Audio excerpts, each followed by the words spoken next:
तर दुसऱ्या बाजूला विषारी दारूमुळे हडपसरमधील 62 वर्षीय सुनंदा साबळे यांनी आपले 3 नातेवाईक गमावले।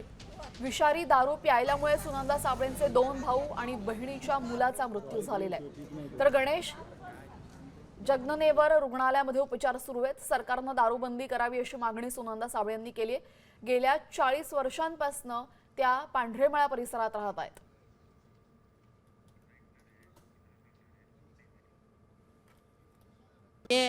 दोन चुलत भाऊ, एक बहिणीचा मुलगा आणि चौथा चुलत भाऊ आता सध्या ससूनमध्ये ॲडमिट आहे। येतात पोलिस, झालं रेट मारतात, 10 मिनिटं धंदा बंद 10 मिनिटं धंदा बंद होतो की पुन्हा चालू होतंय।